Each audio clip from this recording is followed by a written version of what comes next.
Lorsque j'étais enfant, j'avais l'habitude de pêcher avec mon père, tous les dimanches.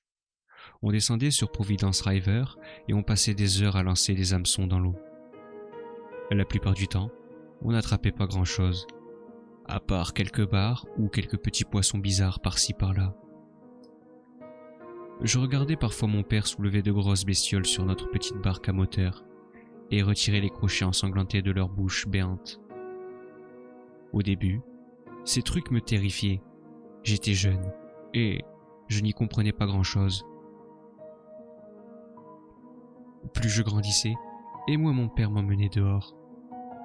Il avait toujours une bonne excuse, soit il était trop occupé, soit il ne se sentait pas très bien.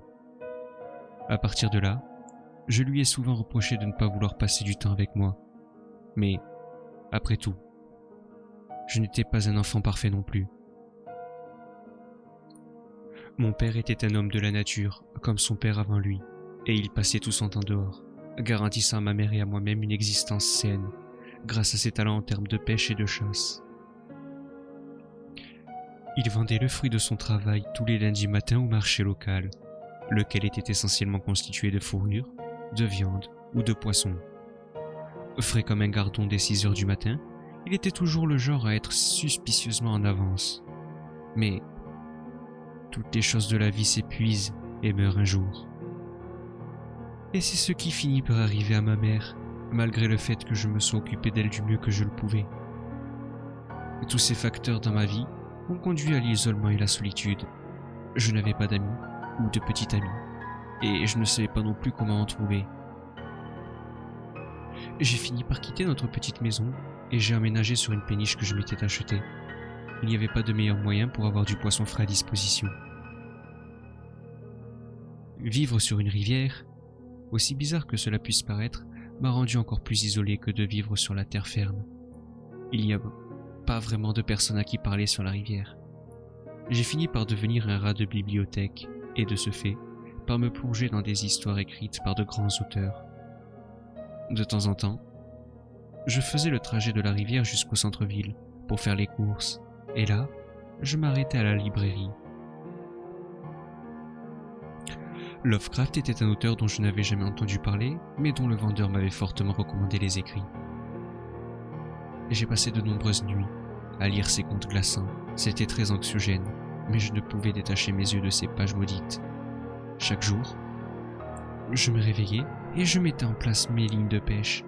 J'avais développé un système qui me permettait d'en mettre plusieurs à l'eau en même temps, un truc d'optimisation ou quelque chose dans le genre. Mais au fil des années, les poissons ont commencé à grandir, anormalement. J'ai d'abord cru que c'était juste le niveau de mercure dans l'eau qui augmentait, ce qui aurait pu provoquer des mutations sur la faune aquatique, une évolution naturelle de la vie dans cet espace. Du moins, j'ai gardé cette explication jusqu'à ce qu'ils se mettent à parler. En tout cas, c'est ce qu'ils avaient l'air d'essayer de faire. Je remontais souvent quelques bars ou des poissons bleus, comme mon père et moi le faisions il y a quelques années. Juste pour voir leur bouche remuer de haut en bas, comme s'ils essayaient de former une suite de mots. Au fil du temps, ça a empiré. Ils parlaient une langue chaotique et fracassante. Tout ça n'avait aucun sens.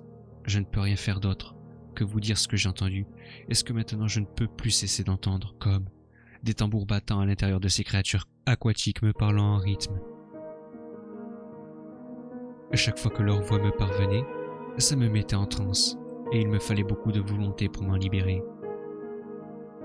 Quand les choses sont arrivées à leur paroxysme, chacun des chants de ces bestioles immondes me faisait penser que j'avais été amené dans les profondeurs. Je ne peux plus appeler ça des poissons. Ils me fixent, ils me parlent, ils sont dans ma tête. Cette mélodie continue de m'envoûter. J'ai essayé un nombre incalculable de fois de résister à leur appel et de retrouver la terre ferme. Mais j'ai échoué à chaque tentative. Je peux entendre leur voix démoniaque sous mon bateau désormais. Ils m'ont encerclé. Et ce n'est plus qu'une question de temps. Je savais que je finirais par ne plus faire qu'un avec cet endroit. Je ne pensais pas que ça arriverait si vite.